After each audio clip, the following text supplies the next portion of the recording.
Many Indians are dead. Now it is finally confirmed that 40 Indians have been killed in this fire that broke out in a building in the southern Mangaf district of Kuwait. A devastating fire. Now this building housed Indian workers. It was owned also by an Indian. The fire started in the kitchen of the 6-story building is what officials have said.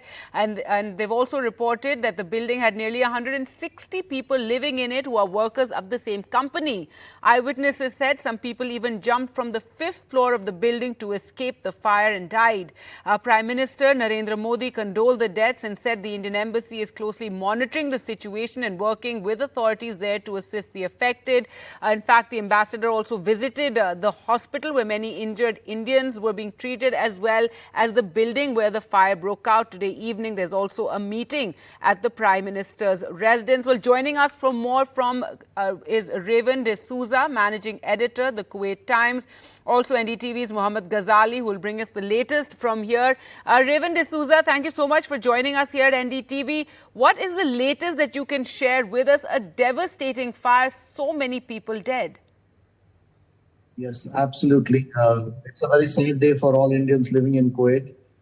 We woke up to this tragic news of a huge fire in the south of Kuwait, close to the oil town Ahmadi, in Mangaf residential area. And while still we are waiting for more details about the nationality of all those who died, including the state-wise Indians, which is numbering more than 40 who have been killed by this blast. But what is happening now is the government of Kuwait has taken prompt, swift action. They have, of course, immediately provided medical care and all assistance to those Indians or those people who have been affected by this fire. And simultaneously, they have clamped down on all kinds of illegal encroachments or buildings which don't have fire and safety standards. So this is the other side, but we are still waiting for numbers because the patients have been spread over several hospitals. They're not in one hospital; they are all over different areas, and so this is a little bit confusing to find out facts and details, except from the official sources. So there are still some in ICU and battling for their life, and we hope and pray that there might be a recovery.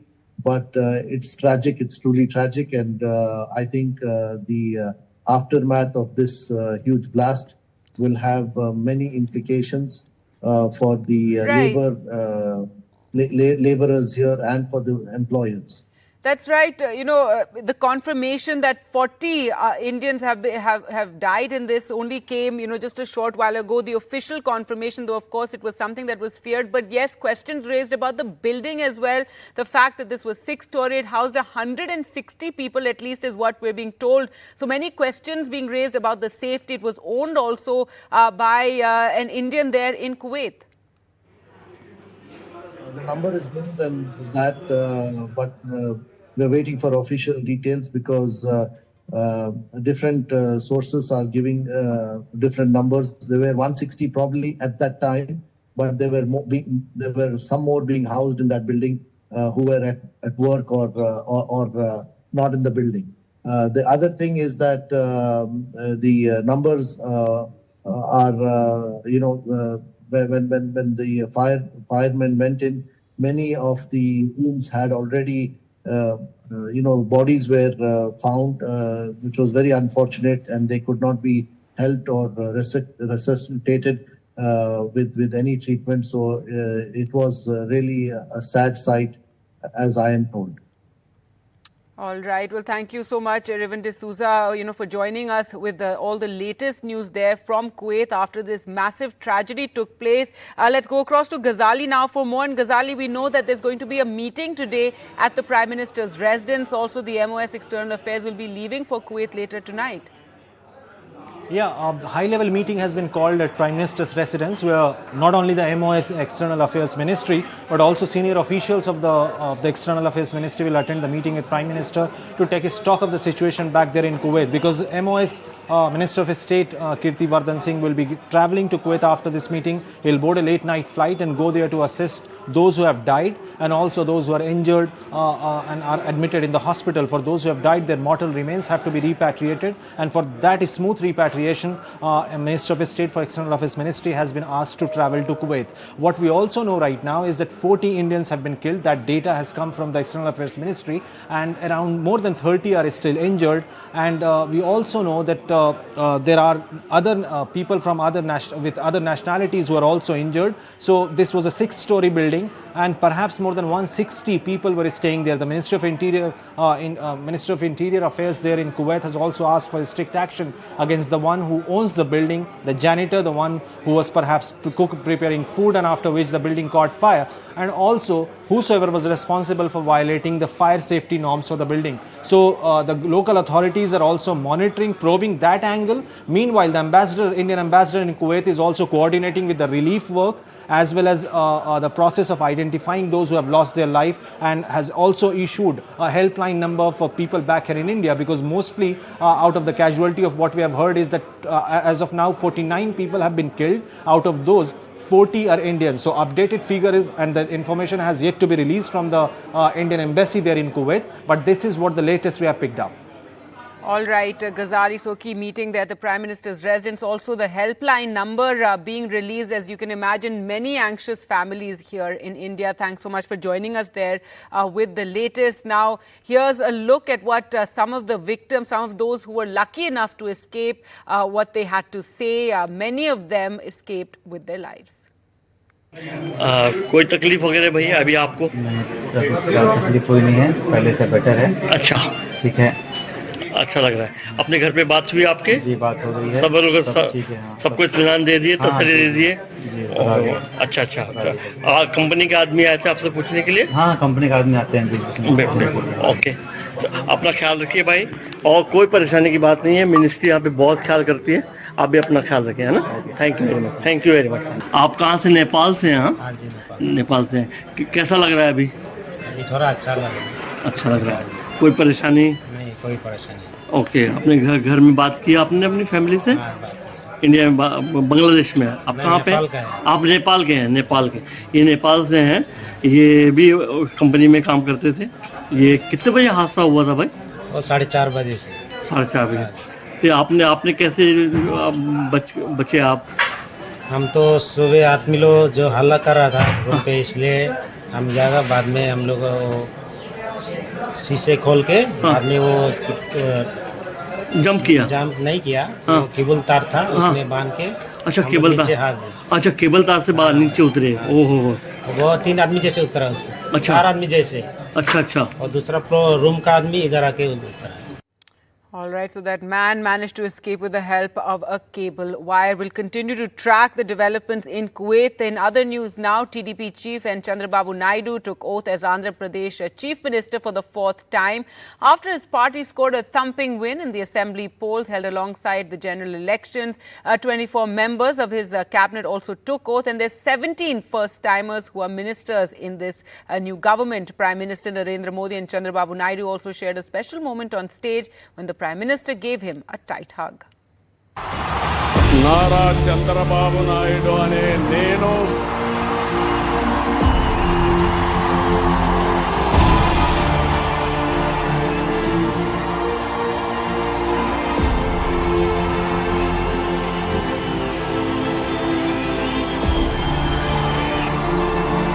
Konidela Pawan Kalyan అనే నేను శాసనం ద్వారా నిర్మితమైన శ్రీ నారా చంద్రబాబు నాయుడు గారు, శ్రీ పవన్ కళ్యాణ్ గారు. Prime Minister Narendra Modi with newly sworn in Andhra Pradesh Chief Minister Nara Chandrababu Naidu and the man who would be his deputy Pavan Kalyan. మన చంద్రబాబు గారు The power star requesting the PM for a meeting with his brother megastar Chiranjeevi. మన megastar Chiranjeevi, megastar power star superstar Thalaiva Rajinikanth గారిని There was the superstar Rajinikanth too, as also a galaxy of union ministers, Amit Shah, JP Nadda, Nitin Gadkari, Maharashtra Chief Minister Eknath Shinde and several others. The optics conveying how the NDA government led by Chandrababu Naidu in the state would work with the NDA government at the centre. Andhra Pradesh would hope that the show of bonhomie would extend beyond the optics to real help for the state that is arguably in dire straits financially and is hoping to conquer many new milestones armed with the blessings and mandate by the people. Nara Chandrababu Naidu అనే నేను Chandrababu Naidu 4.0, with its 74-year-old taking oath for the fourth time as Chief Minister, includes 17 first-time ministers in the 25-member cabinet. Konidela Pawan Kalyan అనే నేను With 3 ministers from the Janasena Satyakumar Yadav అనే నేను and Satyakumar Yadav from the BJP. Nara Lokesh అనే నేను Nara Lokesh, who became minister the last time through the MLC route, is seen to have come of age as a politician after his 3,000-kilometer Yuvagalam Padayatra across the state. The team includes 3 women and a minister from the minority Muslim community. There are 5 Kammas, 4 Kapus, 3 Reddys, 8 PC, 1 Vaisya, 2 SC and 1 ST community representative. Chandrababu Naidu has said the historic mandate is a responsibility and his first priority would be to build the state capital at Amravati. ప్రజలు గెలిచారు, రాష్ట్రాన్ని నిలబెట్టే బాధ్యత ఇక్కడుండే శాసనసభ్యులపైన మనందరిపైన ఉంది. ఈ విషయం మనం గుర్తుపెట్టుకోవాల్సిన అవసరం ఉంది. Chandrababu Naidu has made it clear that Pavan Kalyan will be his deputy, the number 2 in his cabinet. Administratively, he would hope that the 17 new ministers will bring new energy, new ideas and innovative thinking to complement the experience of the seniors. Politically, having a new team can also make it easier and smoother for Lokesh to be elevated to the top eventually. With Aishwarya Jain in Vijayawada, with camera person Nagraju, Uma Sudhir, NDTV. And Mohan Charan Majhi, the first BJP Chief Minister in Odisha, took oath with his 2 deputies, KV Singh Deo and Pravati Parida, this evening in a grand ceremony that announced the party's arrival in the eastern state. The event was also attended by Prime Minister Narendra Modi as well as a host of union ministers and other dignitaries. Mohan Charan Majhi, 52-year-old Mohan Majhi, a well-known tribal face in Odisha politics, now taking the top job in the state. Sworn in by Odisha Governor Raghupar Das in the presence of Prime Minister Narendra Modi as the BJP forms a government in Odisha for the first time on its own.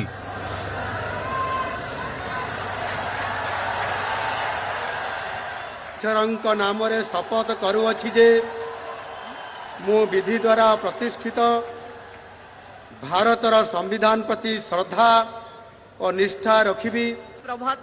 Along with Mohan Majhi, 2 deputy chief ministers were sworn in as well. While KV Singh Deo is a 6th-term MLA who has served as a minister earlier, Pratibha Parida is the first-time MLA. Suresh Pujari, another front-runner for the CM post, also took oath as cabinet minister. Altogether, 8 cabinet ministers and 5 ministers of the state independent charge took oath in the ceremony. I would like to say one thing. You'll see governance. When we were in the alliance with Naveen Babu, at that point of time also, the BJP, the departments held by the BJP ministers delivered. And thereafter, governance came to a total standstill. It was only bureaucratic governance. Now you'll see the true governance in the literal sense. यहाँ पे पहली बार हमारी सरकार आई है, जो PM आके यहाँ पे प्रधानमंत्री आके बोल के गए थे और उड़िया लोगों ने उनके ऊपर भरोसा करके बीजेपी को वोट दिए थे. प्रधानमंत्री जी की एक वादा को हम उड़िया लोगों के लिए काम पे लाएंगे, पूरा करेंगे. With the grand swearing-in ceremony, the BJP made a political point. With Union Home Minister Amit Shah, Union Defence Minister Rajnath Singh, BJP President JP Nadda and several others BJP Chief Ministers all attending the event. And in a glimpse of political courtesy, this is rarely seen. Former Chief Minister Naveen Patnaik, who met the new chief minister at his residence earlier, also attended the swearing-in ceremony. The BJP in Odisha pulled off a high-profile swearing-in ceremony with the Prime Minister and top ministers from the union government present as Odisha and the BJP embark on running the state with a new government and a new chief minister. The challenges for the BJP government are clear, but if the swearing-in ceremony was a hint of the things to come, then it's very clear that the BJP will reach out to as many people, constituencies and regions it can when it comes to running the state. Because Naveen Patnaik is someone who's been in office for 24 years, and for them to go beyond his legacy will be a challenging task. With camera person GD Shankar in Bhubaneswar, Odisha, Saurabh Gupta, NDTV. News from the capital now, and as Delhi and Haryana spar over the water crisis, today the Supreme Court came down heavily on the Delhi government over the tanker mafia and alleged water wastage, asking what measures have you taken against them. NDTV's Ishika Verma visited the Munnak Canal, which provides water to the capital, and found a tanker illegally filling water. As Delhi's water crisis deepens in this harsh summer, the 102-kilometre-long Munnak Canal from Haryana to Delhi, the main source of drinking water to the national capital, has become the biggest bone of contention between the two states and between the BJP and Delhi's AAP government.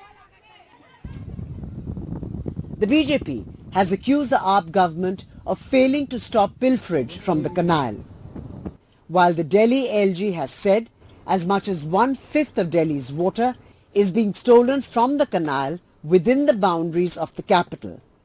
The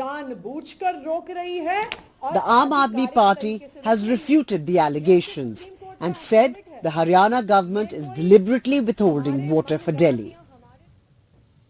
At Ground Zero, the NDTV team found this tanker marked with Delhi Jal Board initials, drawing water from the canal. Something a legitimate DGP tanker is not supposed to do. The Delhi BJP, in fact, has also raised questions on the Delhi government. In fact, they have gone on to say that the tankers that are present here, and we are showing you in our very frame, you can see the tankers that are present here, the private tankers that are present here. The BJP alleges that they are in fact taking water, stealing water from here, and that is why the water scarcity is only deepening here. This as the Supreme Court asked tough questions to the AAP government, asking what they were doing to crack down on the tanker mafia in the capital. Earlier today, Delhi Water Minister Atishi said that the government would ensure zero water was wasted from leakages in the capital. It is the residents of Delhi who continue to be on the suffering end, and they are still waiting for all the stakeholders to come together and take action and provide them with a concrete solution that could end this crisis. Now with camera person Xavier, this is Ishika Verma for NDTV. News from Jammu and Kashmir, where there have been 3 terror attacks in 3 days. A huge worry for authorities and security forces after the successful Lok Sabha elections that saw a record turnout. Today, 2 terrorists who had opened fire in a village in Jammu and Kashmir's Kathua late last night were killed in an encounter. A paramilitary soldier was also killed in action during the exchange of fire, Nazir reports.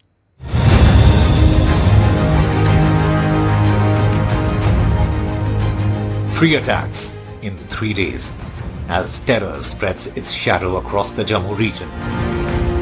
2 days after an attack on a bus carrying Mata Vaishno Devi Yatris in Riyasi, terrorists struck in Kathua and Doda districts, killing 1 security force personnel and injuring 6 others. After a 15-hour-long standoff in Hiranagar area of Kathua, 2 terrorists were killed. Police said villagers raised an alarm after terrorists asked for water from several houses who shut their doors. ये नया इंफिल्ट्रेटेड group है जिसमें कि इस इलाके में आया है और ज्यादा आतंकवादियों की छिपे होने की भी संभावना है। 2 आतंकवादियों को मार गिराया गया है और अभी सर्च ऑपरेशन इलाके में चल रहा है। From the site of encounter, police have recovered a US-made M4 carbine. A similar weapon were used in Yatri's bus attack, in which 9 pilgrims were killed and 33 were injured. Hours after Kathua incident, terrorists targeted an army camp in Doda district. 5 soldiers and special police officer were injured. Terrorists appear to have managed to escape even as a massive cordon and search operation has been launched in the area. Amid spike in attacks, former Jammu and Kashmir Chief Minister Farooq Abdullah has called for talks with Pakistan to end terrorism. Unfortunately, we still have problem with our neighbor. And the problem with neighbor will not be solved by military action. Unless we talk to our neighbors, we will not be able to solve the problem that we have here. Because these terrorists are coming over the border. And they continue to come. Whichever government tomorrow is in here, we'll have to still face the same thing. And innocent people die. Since 2021, Jammu region, particularly Poonch and Rajouri districts, have witnessed some of the major terrorist attacks. 39 soldiers and 20 civilians have been killed in these attacks. Jammu is under attack and militancy is spreading across the region. Back-to-back attacks has not only surprised security structure, it also indicates larger design. Besides a major security challenge, police say attacks are aimed at communalizing situation in a place which has composite population. In Srinagar, Nazir Hussain, 5 News. 3 days, 3 terror attacks in Jammu and Kashmir. The opposition is targeting the Prime Minister. Rahul Gandhi said attack the Prime Minister over no action. He put on social media that Narendra Modi is busy responding to congratulatory messages. And as these attacks have taken place and devotees even have been brutally killed. There have been 3 separate terror incidents in Riyasi, Kathua and Doda in the last 3 days, but the Prime Minister is still busy celebrating.